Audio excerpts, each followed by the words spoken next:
رسول الكريم أعوذ بالله بسم الله الرحمن. السلام علیکم خواتین و حضرات.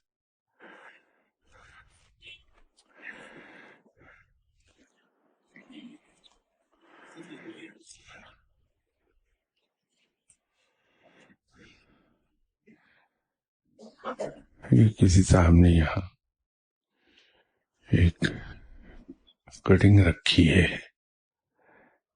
Everyone sees the unseen in proportion to the clarity of his mind, and that depends upon how much he has polished it. Whoever has polished it more sees more unseen forms become manifest to him. مولانا روم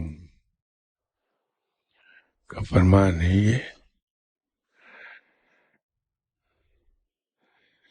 یہ exactly وہی چیز ہے جو ہم یہاں بیان کرتے رہتے ہیں. obviously وہ میری اپنی تو کہیں بھی بات ہو نہیں سکتی. یہ انہی جیسے مہان اسکالرس سے ہی مستار لی ہوئی چیزیں ہیں. یہ جو ہم یہاں ٹائم اینڈ اگین ذکر کرتے رہے کہ یہ روحانیت کھیل ہے.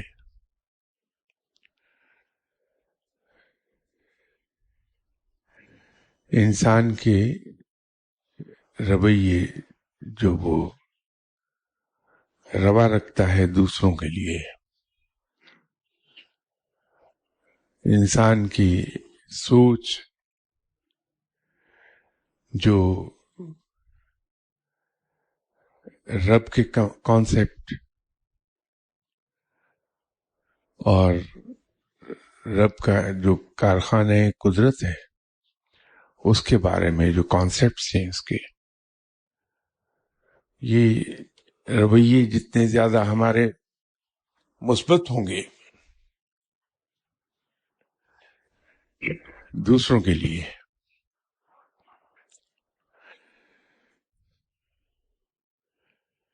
اور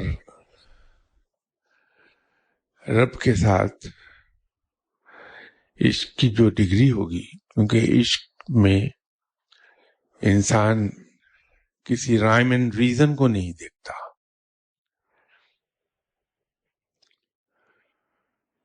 وہ صرف اس سستی سے پیار کیے جاتا ہے جس کے عشق میں مبتلا ہوتا ہے. تو جب ان دو چیزوں کو ہم ملا لیں گے تو پھر ہماری جو ویژن ہے وہ اتنی ہی زیادہ کلیئر ہوگی اور اتنی ہی دور تک جائے گی.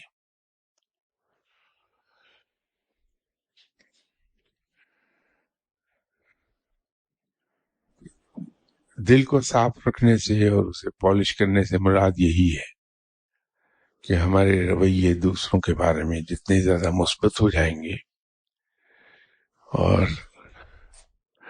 ہمارا دل گلے شکوے شکایات تحقیر تضحیق اس سے پاک ہو جائے گا، لالچ سے، حرص سے، حسد سے، انتقام سے، غصے سے، ان چیزوں سے جتنا پاک ہو جائے گا ہم صرف دوسروں کے ساتھ پیار کریں گے اور ان کی مثبت چیزوں پر نظر رکھیں گے. ان کی ویکنیسز کو ہم یکسر بھلا دیں گے، اس طرح کی گویا کہ ہمیں معلوم ہی نہیں ہے اس کے بارے میں. یہ جب رویہ ہوگا وہاں ہمارے دل میں صرف محبت ہوگی، اور اس پازیٹیو چیز کے نتیجے میں پھر جو ہمارا دل پالش ہوتا ہے، دل کا آئینہ جو چمکتا ہے، تو اس میں پھر رب دکھائی دینے لگتا ہے. یہ اس سے مراد یہ ہے، اگر کسی صاحب نے اس کو رکھا تھا اس نیت سے کہ اس کے بارے میں کچھ عرض کر دوں،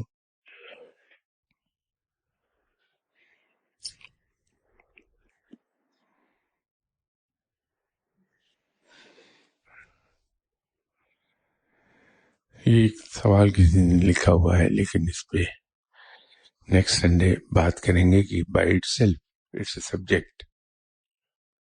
یہ what are black holes? How many dimensions are there? Are black holes gateways to other dimensions? یہ سائنس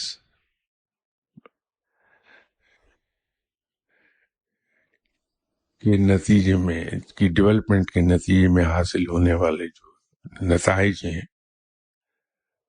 یہ اس کو ڈسکس کرتے ہیں. اس کو انشاءاللہ تعالی نیکسٹ سنڈے ڈسکس کریں گے، اور اس پہ کوشش یہی ہوگی کہ اس کو تفصیل سے بیان کر دیا جائے.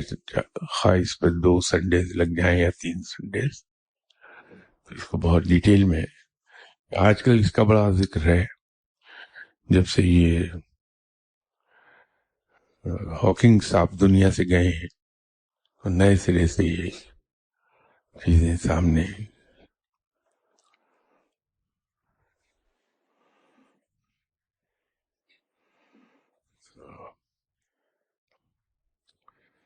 آج یہ سوال اچھے ہیں.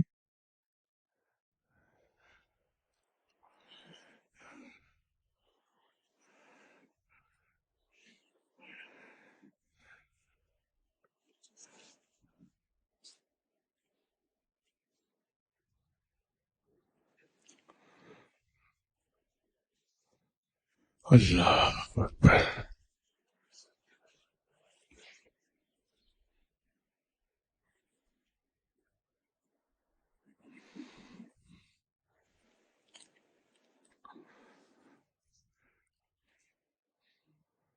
یہ روزمرہ سے باقی 2 سوال تو خالص علمی نوعیت کے ہیں، وہ تو انشاءاللہ سیپریٹلی ڈسکس کریں گے. یہ ایک سوال روزمرہ کی زندگی سے ہے کہ عاجزی کیا ہے، اس کو اختیار کرنے میں قرآن اور سنت نبی صلی اللہ علیہ وسلم سے کیا گائیڈ لائن ملتی ہے. یہ صحابہ کرام اور فقراء کے آزمودہ طریقہ کار پر تفصیلی روشنی ڈالیں. اس پہ یہاں 12 بات ہو چکی ہے ہماری.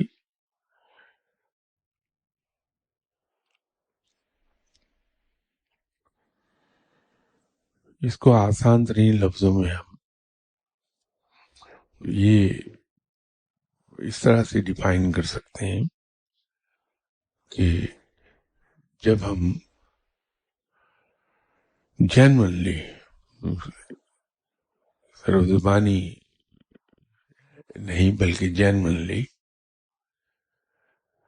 سمجھنے لگتے ہیں کہ میں سب سے چھوٹا ہوں، دوسرے سب مجھ سے بڑے ہیں، میں سب سے کم علم ہوں، دوسرے مجھ سے زیادہ جانتے ہیں،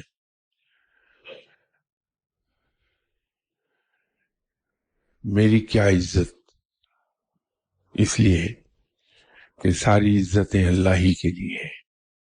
ہاں، جسے وہ چاہتا ہے عزت بخش دیتا ہے. تو جب ساری عزتیں اللہ ہی کے لیے ہیں تو میری کیا عزت، اور جب میری کوئی عزت نہیں ہے تو کوئی میری بے عزتی کیا کرے گا.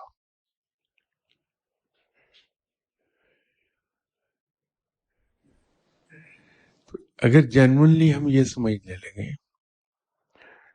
تو پھر ہم دوسرے کو اپنے سے بڑا سمجھ کے اس کو عزت دیتے ہیں، اس کی بات کا احترام کرتے ہیں، اس کی خواہش کا احترام کرتے ہیں. یوں انسان متواضع ہو جاتا ہے. تواضع جس کی اہمیت اسلام میں بہت ہے.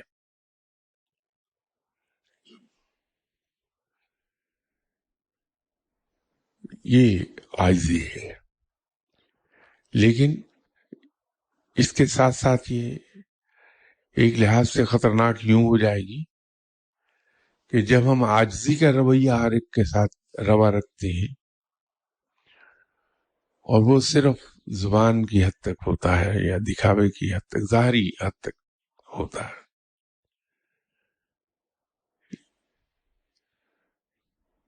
تو وہ در حقیقت پھر عاجزی کا تکبر ہو جاتا ہے۔ یہی وجہ ہے کہ میں عام حالات میں بہت عاجز نظر آؤں گا، سب سے جھک کے ملوں گا، سب کی احترام کروں گا، عزت کروں گا، لیکن جہاں کسی نے میرے اوپر ذرا سی تنقید کی تو میں اس کا دشمن ہو جاؤں گا۔ یہ ہے کہ عاجزی میرے ظاہر میں ہے، باطن میں نہیں ہے۔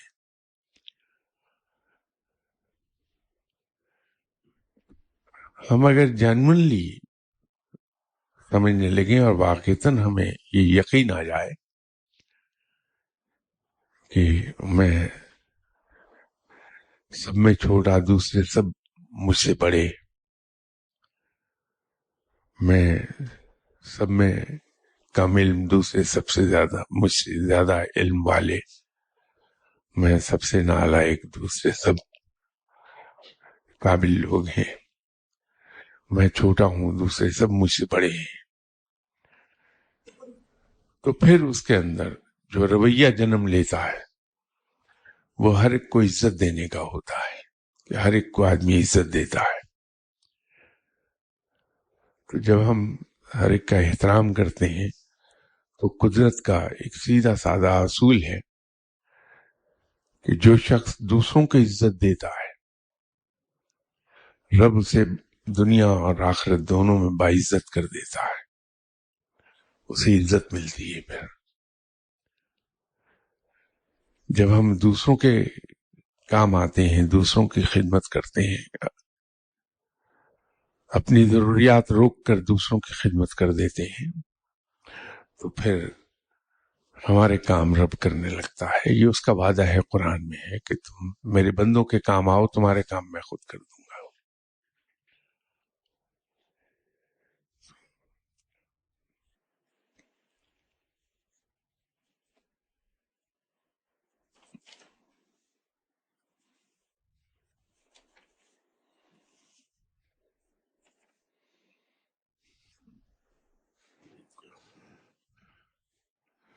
یہ کسی صاحب کا سوال یہ ہے کہ ہر سال مارچ 25 کو کلاک 1 گھنٹے آگے اور 28 اکتوبر کو 1 گھنٹے پیچھے کر دیا جاتا ہے۔ مذکورہ صورت میں جمعہ اور اتوار کو پڑھے جانے والے نوافل 9 اور 10 بجے کے درمیان بتائے گئے ہیں، کیا ان پر اثر انداز ہوتا ہے یا نہیں؟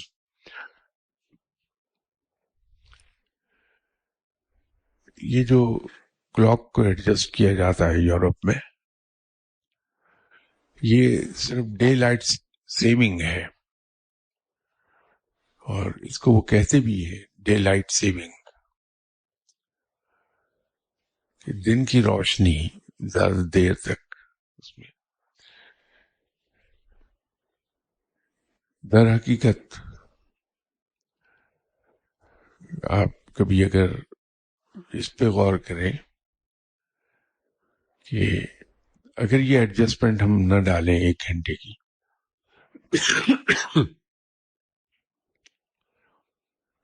دنیا میں نمازوں کا ٹائم ان کے لوکل ٹائم کے مطابق آلموسٹ سیم ہے،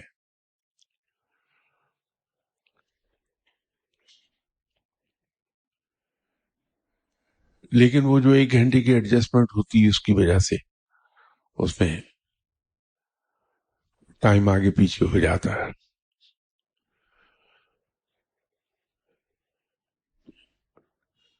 ہم نماز جو پڑھتے ہیں وہ سورج کے مطابق پڑھتے ہیں،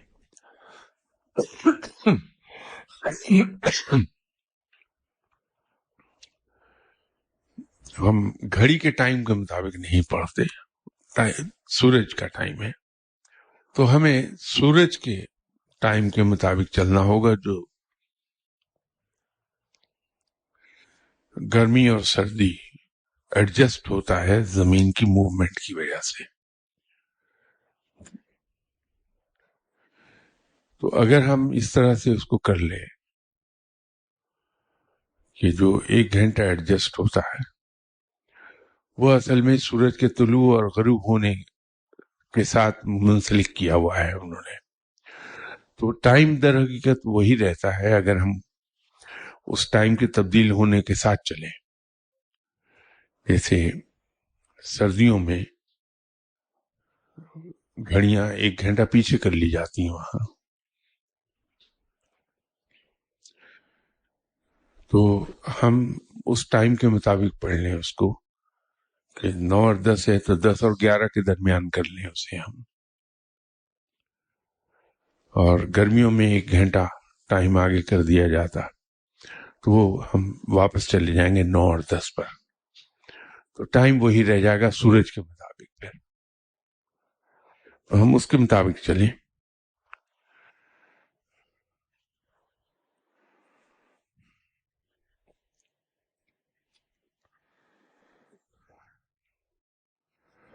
انہی صاحب کا دوسرا سوال ہے کہ اگر کوئی شخص نیک نیتی سے سعادت سمجھتے ہوئے درود شریف پڑھے کم یا زیادہ، لیکن پڑھنے کے دوران تو جو دھیان اور سوچیں روحانی بالیدگی نہ ہونے یا بالکل ہی صفر ہونے کی وجہ سے قدر غفلت ہوتی رہے، پڑھنے کے دوران لیکن پڑھتا بھی رہے کہ سعادت ہے اور صدق دل سے اس بات کا یقین ہو کہ یہ ایک بہترین عمل ہے اور کبھی نہ کبھی میں ضرور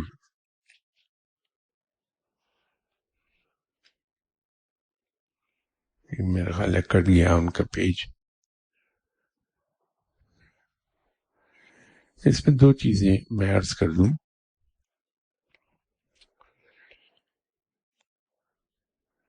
یہ معاملہ کنسنٹریشن کا ہے، توجہ کا، روحانی بالیدگی سے اس کا تعلق اتنا زیادہ نہیں ہے۔ روحانی بالیدگی تو پیدا ہوگی درود شریف پڑھنے سے، جب ہماری توجہ اکھڑتی ہے اور ہم سوچ کچھ اور رہے ہوتے ہیں اور پڑھ درود شریف رہے ہوتے ہیں،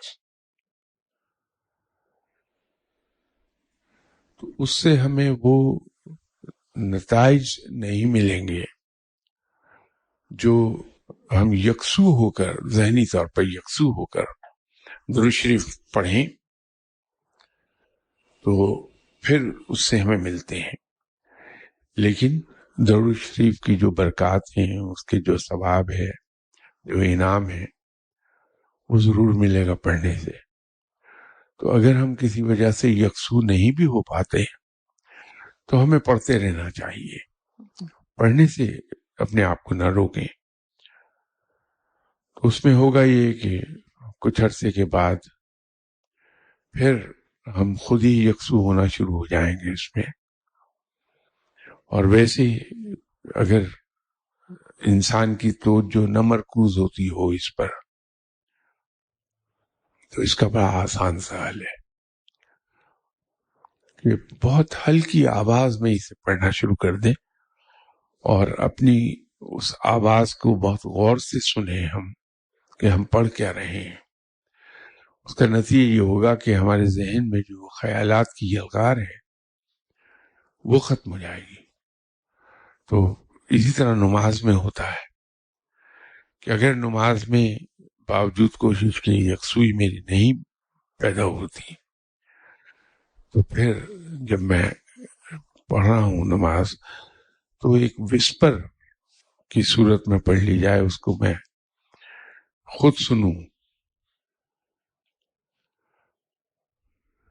تو میری توجہ بن جائے گی کہ اپنی آواز کو، اسی طرح قرآن پاک کی تلاوت کرتے ہوئے اگر میں خود اپنی آواز کو سنوں کہ میں کیا پڑھ رہا ہوں تو میری توجہ یکسو ہو جائے گی اس میں.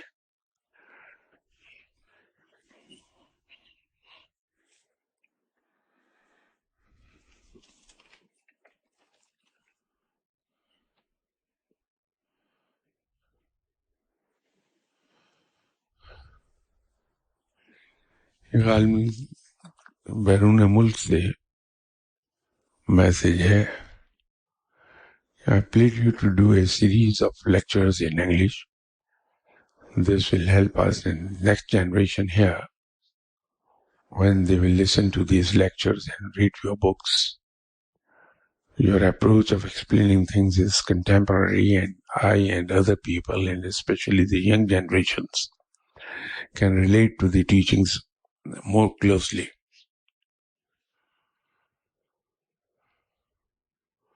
For this reason, I'll ask following questions and please explain these in English, even if they have been answered in Urdu before.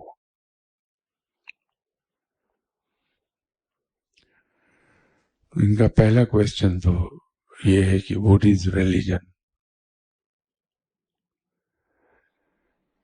انصاف سے میں ایک گزارش یہ کر دوں کہ انگریزی میں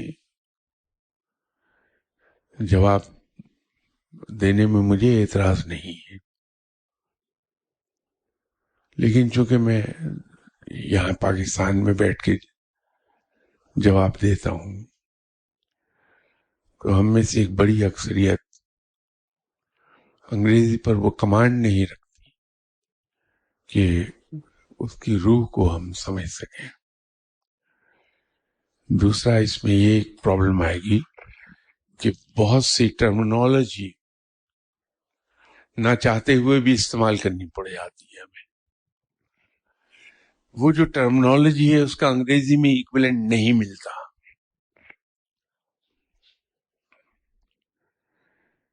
تو جب ہم اس ٹرمینالوجی کو استعمال کریں گے تو مشکل ہو جائے گا اس کو ایکسپلین کرنا. اس کی وہ روح ختم ہو جاتی ہے.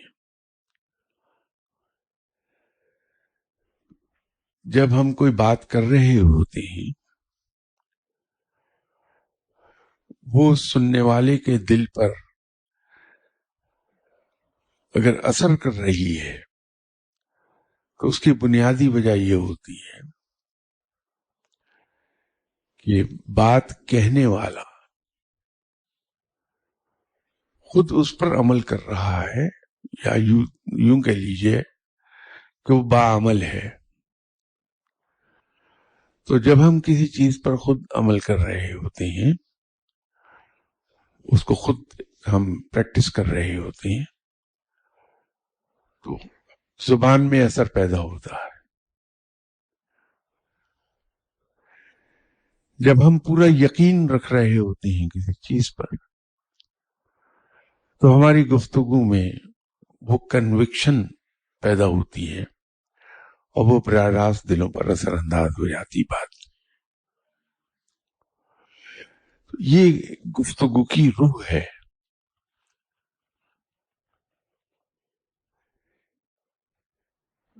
یہ بات کہنے میں ہرگز میرا مطلب کتابوں کی تعریف کرنا نہیں ہے.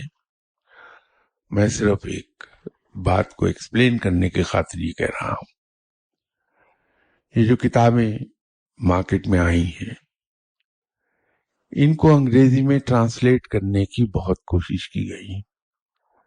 ان میں دو وہ صاحبان بھی ہیں، پروفیسر صاحبان، جو روحانیت سے متعلق کتابوں کا انگریزی میں ترجمہ کرتے ہیں.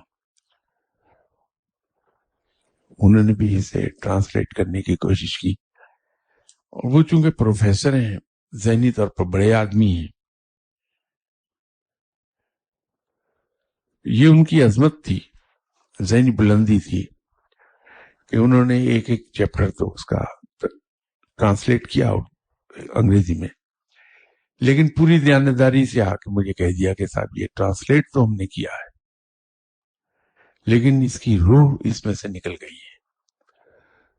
جب ہم اردو میں یہی کتابیں پڑھتے ہیں تو اس کا اثر کچھ اور ہوتا ہے. یہ ٹرانسلیشن پڑھتے ہیں تو اس کا اثر وہ نہیں ہوتا.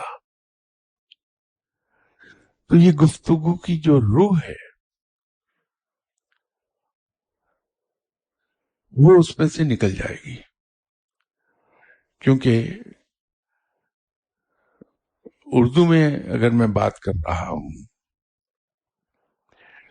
تو وہ ٹرمینالوجی اور وہ کنوکشن جو میرے ذہن میں ہے، میرے دل میں ہے، ان چیزوں پر جو میرا یقین ہے پورا،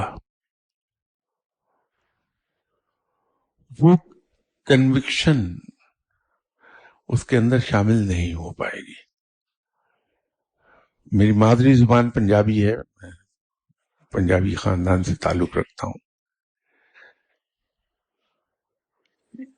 کچھ پروگرام میں نے کچھ ریڈیو سٹیشنز پر اور پی ٹی وی پر بھی کیے، لیکن وہ پنجابی میں تھے. اس کا جو فیڈ بیک تھا وہ یہ تھا کہ آپ اردو میں بولا کیجئے، پنجابی میں وہ اثر نہیں ہے، حالانکہ وہ میری مادری زبان ہے.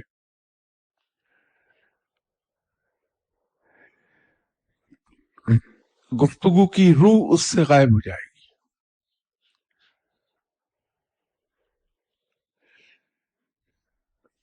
البتہ یہ ضرور ہے کہ میں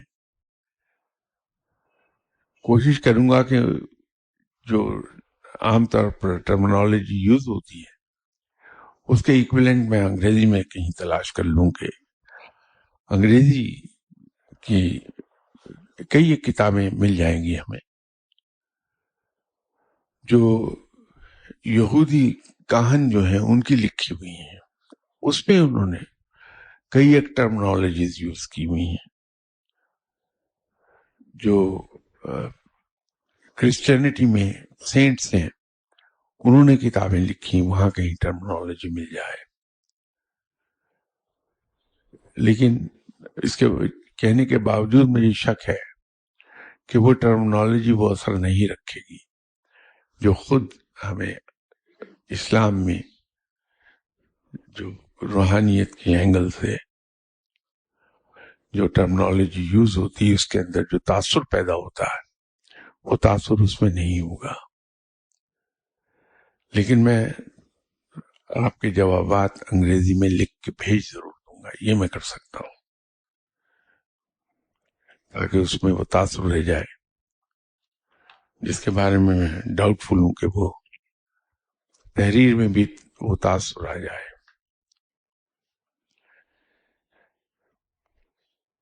جہاں تک ریلیجن کی بات ہے،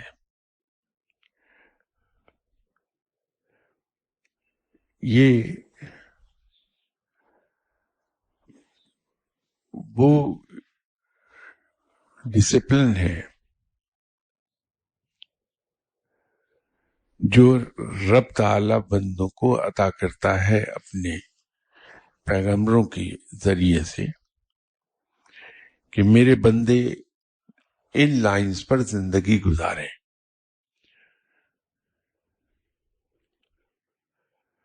اور اس کے اندر جو بنیادی نقطہ ہوتا ہے وہ ہوتا ہے اللہ تعالی کی توحید اور رسالت پر ایمان.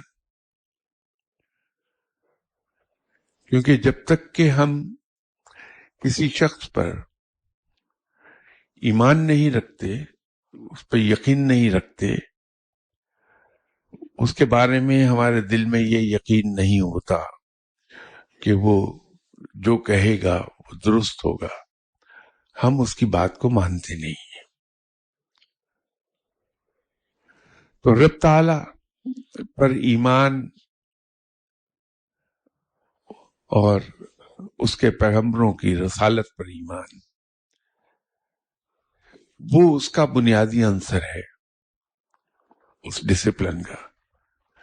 اور اس کے بعد پھر وہ وے آف لائف ہے جو رب تعالیٰ جس انداز میں اپنے بندوں کو چاہتا ہے کہ وہ زندگی گزار لیں. ریلیجن وہ چیز ہے جو ہماری زندگی کو چینلائز کرتا ہے اس ڈائریکشن میں جہاں ہم دوسروں کے لیے فائدہ مند ہو جاتے ہیں. اور جب ہم دوسروں کے لیے فائدہ مند ہوتے ہیں تو در حقیقت ہماری اپنی زندگی بہتر ہوتی ہے کہ اس میں سکون، بے فکری اور آسودگی آ جاتی ہے.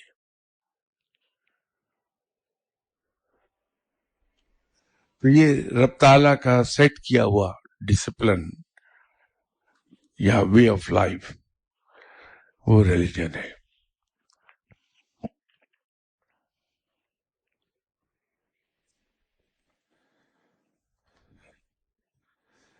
ان کا دوسرا سوال ہے کہ why there are so many religions.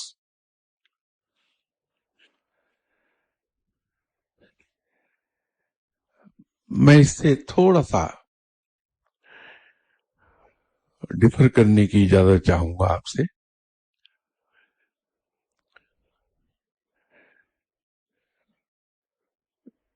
بہت زیادہ ریلیجنس نہیں ہے.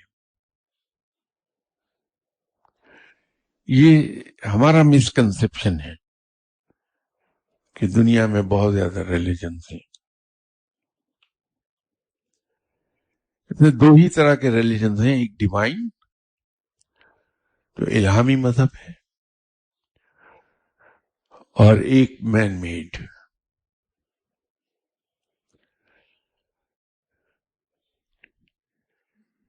اور جو ڈیوائن ریلیجنز ہمیں زیادہ دکھائی دیتے ہیں وہ زیادہ نہیں ہے، وہ ایک ہی ہے اصل میں. جتنے بھی رب تعالیٰ نے کتابیں اتاری ہیں اور اس کے اندر جو کچھ انسٹرکشنز ہیں بندوں کے لیے، جتنے بھی رب تعالیٰ کے بھیجے ہوئے پیغمبر آئے ہیں وہ سب اسلام ہی کو لے کر آئے ہیں.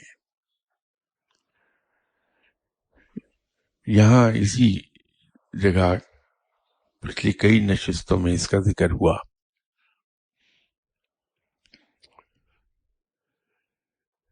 کہ اسلام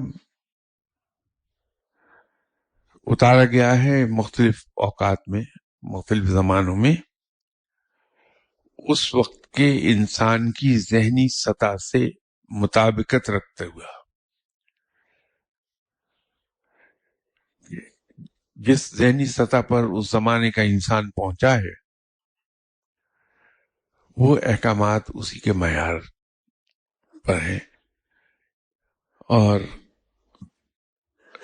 یہی پیغام رفتہ رفتہ آپ صلی اللہ علیہ وسلم کے ذریعے سے جب آیا اور قرآن پاک کی صورت میں اتارا گیا تو دین مکمل ہو گیا. اور اس کو خود رب تعالیٰ نے کہا کہ آج دین مکمل ہو گیا. یہ جو ہم کہتے بھی ہیں اور ہمارا ایمان بھی ہے، آپ کا بھی میرا بھی، کہ آپ صلی اللہ علیہ وسلم نبی آخر الزماں ہیں، خاتم النبیین ہیں، وہ اسی نسبت سے ہے کہ دین چونکہ مکمل ہو گیا، اب کوئی پیغمبر نہیں آئے گا. آپ صلی اللہ علیہ وسلم آخری پیغمبر تھے، آخری رسول صلی اللہ علیہ وسلم تھے. رسالت کا سلسلہ آپ صلی اللہ علیہ وسلم کی ذات مبارکہ پر منقطع ہو گیا. اب کوئی نہیں آئے گا کیونکہ دین مکمل ہو چکا. وہ سارے کے سارے مذاہب جن کو ہم اپنی مسکنسپشنز کی وجہ سے سمجھتے ہیں کہ یہ اسلام سے علیحدہ ہیں، وہ اصل میں ایک ہی مذہب ہے جو مختلف اوقات میں اتارا گیا. اور وہ ہر میسج جو بعد میں آیا پہلے میسج سے ایڈوانس تھا، اور وہ آ کے پھر آپ صلی اللہ علیہ وسلم کے ذریعے سے مکمل کر دیا گیا. تو ایک مذہب وہ ہو گیا. باقی مین میڈ انٹروڈیوس ہوئے جو خود اپنے اندر خود ہی ختم ہوتے چلے گئے. تو مذہب ایک ہی ہے، اسلام. اور وہ مذہب سے زیادہ دین ہے اصل میں.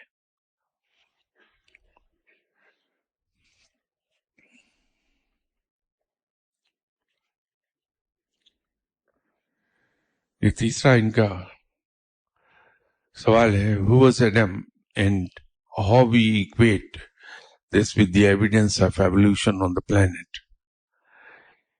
یہ آج کل پھر انڈر ڈسکشن آ رہا ہے کہ انسان, اس کو ڈارون کی جو تھیوری ہے اس میں دلچسپی نئے سرے سے غالباً پیدا ہوئی ہے, کوئی لہر اٹھی ہوگی اور اس پہ بہت زیادہ ڈسکشنز ہوتی ہیں. ہم میں سے جو بہت پڑھے لکھے لوگ ہیں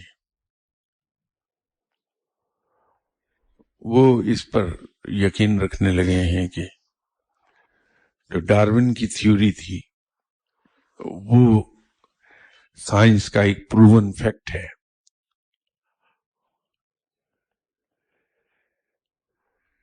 در حقیقت ایسا نہیں ہے. ڈارون نے ایک تھیوری دی, وہ اس کا حق تھا, اس نے تحقیق کی اور اس کی تحقیق کے نتیجے میں جو کچھ اس کو حاصل ہوا وہ اس نے ایک تھیوری کی صورت میں انٹروڈیوس کرا دیا.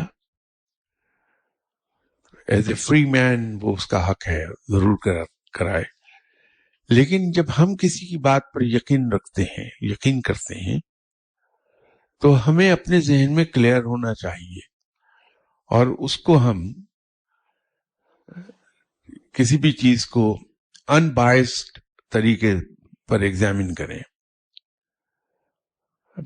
ڈارون کی تھیوری یہ کہتی ہے کہ صاحب جو بنمانس ہے, بنمانس کا ڈی این اے اور انسانوں کا ڈی این اے وہ 99% آئیڈینٹیکل ہے, 1% کا فرق ہے. تو اس سے یہ ثابت ہوتا ہے کہ انسان در حقیقت پہلے بندر تھا, بنمانس تھا. تھرو این ایوولوشن تبدیل ہوتے ہوتے ہم موجودہ شکل کو آ گئے.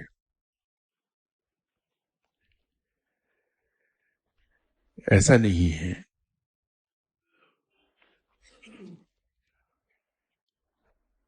ایسے بہت سے جانور مل جائیں گے جن کے ڈی این اے انسان کے ڈی این اے سے 30% آئیڈینٹیکل ہیں, 50% آئیڈینٹیکل ہیں, 60% آئیڈینٹیکل ہیں.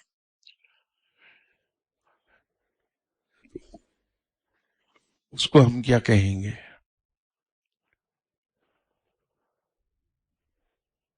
بات یہ ہے کہ ڈی این اے کے اندر 1% بھی بہت ہے. کل ایک محفل میں یہ ڈسکشن ہو رہی تھی تو میں یہ عرض کر رہا تھا کہ یہ 1% جو ہے that makes all the difference. بنمانس میں دیکھیے تمام چیزیں وہ ہیں جو انسان کی ہے,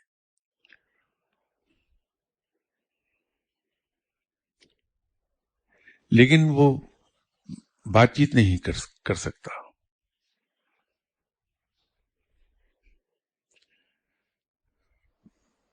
انفارچونیٹلی ہمارے یہاں کچھ بچے, اللہ تعالیٰ معاف فرمائے اور ان پہ کرم کرے, وہ ڈاؤن سنڈروم ہوتے ہیں. ان کی جو چیز, ویسے بڑے انٹیلیجنٹ ہوتے ہیں, ان کی جو چیز امپیئر ہوتی ہے سب سے زیادہ وہ ان کی سپیچ ہے.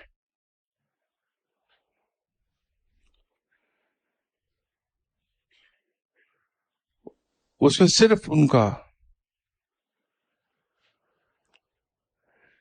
فرق یہ بیماری کی وجہ سے بھولنے کی شارٹ ٹرم میموری بالکل چلی گئی ہوئی ہے میری.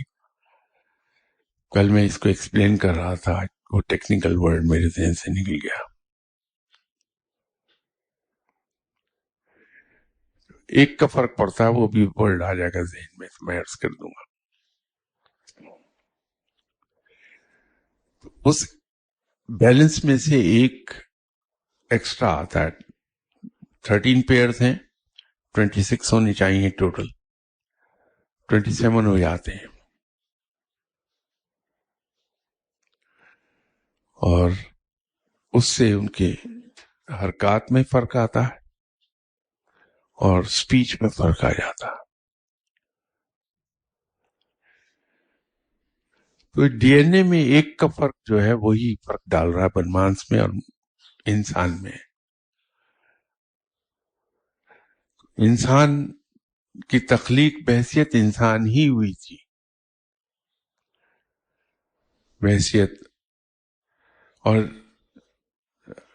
چونکہ ہم مسلمان ہیں تو ہمارا ایمان ہے قرآن کا ایک ایک حرف کلام الہی ہے اور وہ ایک ایک حرف سچا ہے۔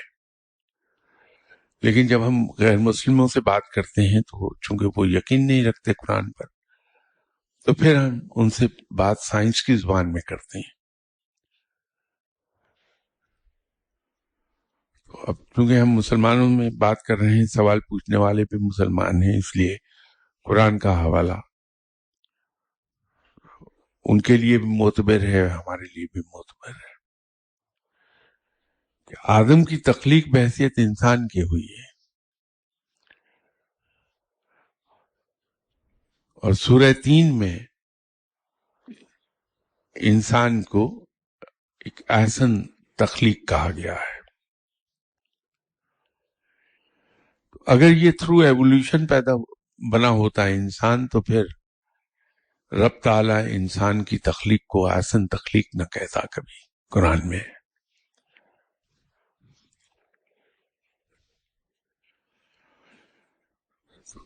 جناب حضرت آدم علیہ السلام انسان ہی کی صورت میں پیدا بنائے گئے تھے، اور ان کی شکل و صورت یہی تھی جو آج ہماری ہے۔ اس میں صرف اگر فرق آیا ہے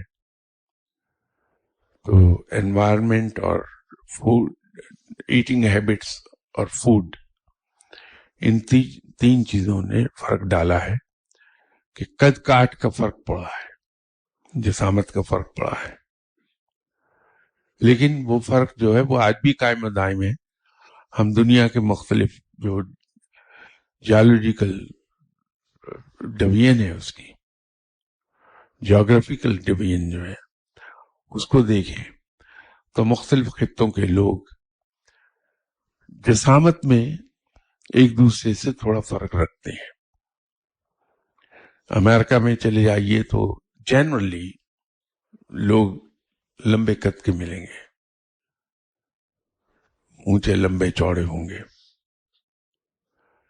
یورپ میں آ جائیے تو وہ ہماری نسبت بہتر قد کاٹ رکھنے والے لوگ ہیں۔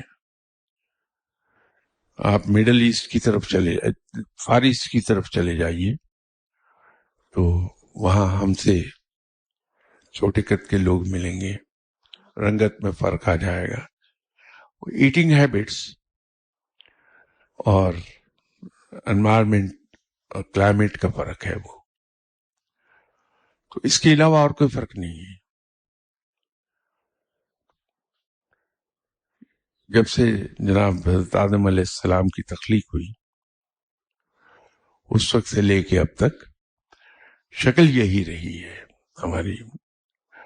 تو ڈارون کی تھیوری کے مطابق کبھی ہماری دم نہیں تھی جو وقت کے ساتھ ساتھ ختم ہوتی چلی گئی۔